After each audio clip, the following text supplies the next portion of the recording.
Okay. Hello, ang pangalan ng app ko ay Coin. Isa siyang budgeting app. So, try mo na.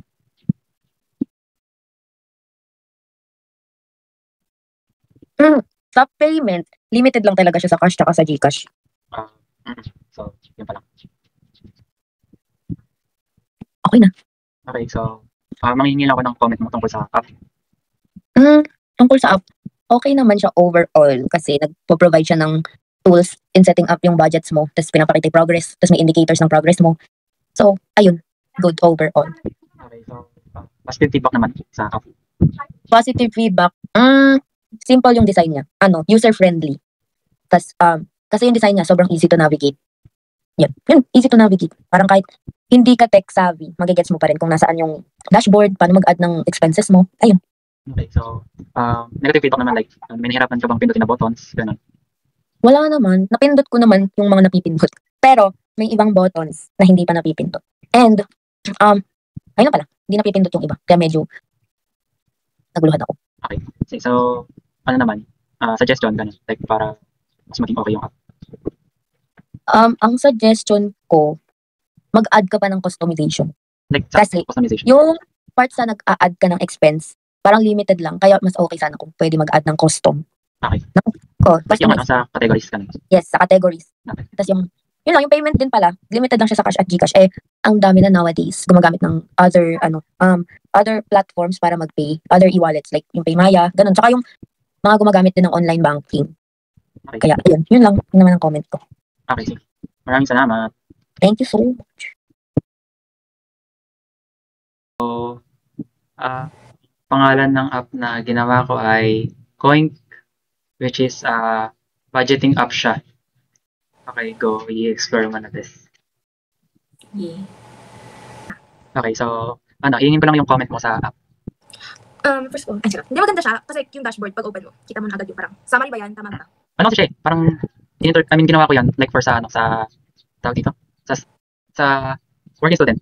Oo. Para sa mga, yeah. Tapos, ano ba? Yung transactions, yung history mo, ganun. Yung history ng, like mga ginastos mo, mga spends, mga spendings. Pero, meron ba siya yung kunwari? Kunwari sa katagal mo nang ginamit, tapos yung transaction parang magkakaroon ng summary lahat. Mas maganda din yun. Okay. Para makikita mo agad. Kapag kunwari, no 2023, ganun. Parang hindi siya dire-direct yung store. Ano po ba? So, parang mas maganda din kung pwedeng ibahin yung color. Pero overall, okay siya. Okay. So, kasama na ba dun yung positive feedback? Oo, maganda kasi siya. Yun lang naman yung comment ko. Para ano lang. Okay. Kasi kapag open mo naman, may summary na. Slay na yun. Kapag nagmamalali kang tingnan, andyan na. Tapos kapag gusto mo agad may i-add, ganyan ka lang. Confirm. Very ano yun. Convenient. Tapos, ang tawag sa mabilis? Convenient. Fast. Efficient. Ayun. Efficient. Okay. Bale, yun yung suggestion mo yung like may summary ng na transactions. Okay.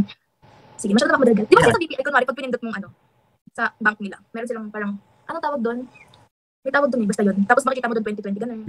Ayun, slay na siya. Okay, yun lang. Maraming salamat. Thanks so much. Okay, so yung app na yan, Coin. Bali, budgeting app siya. Nag-track yung expenses. Okay.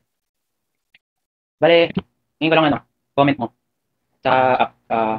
Ano naman yung comment mo, kung maganda ba, pangit, yung kulay, ganun. So for me, okay naman kasi. So for me, maganda siya. Yung pagtitignan naman sa apps, okay siya. Maganda yung color na ginamit. Also, yung maganda rin kasi for me, as student is nakakatulong to para sa akin. Para sa mga savings ko, ganun. Ano naman yung negative comment mo? Or may pangit ba ganun na nakatin ka? Like, hindi ba napipindot yung buttons? Like, mahirap pa pindutin, maliit ba?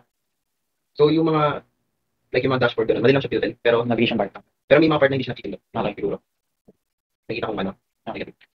Pero that's okay. Okay, yung positive ba? Meron positive feedback sa akin. Oo, kasi mas natatrack mo yung expense mo, ganun, mga savings mo. Tsaka yung cash mo dito. Tapos kaya good siya. Baka may suggestion ka na para sa app, like, para mapaganda ka. So, for me, yung suggestion ko lang is yung, kumbaga, may exciting siya na bagay ganun. Parang mas maging masaya gamitin yung ganun, parang mas nakaka-motivate talaga siya na. Okay. May nakita ka na bang app na ganyan, like similar, like kamukha ng app na yan? Wala pa naman kasi Di pa na tayo mag-budget pa lang. Okay. Ano yan?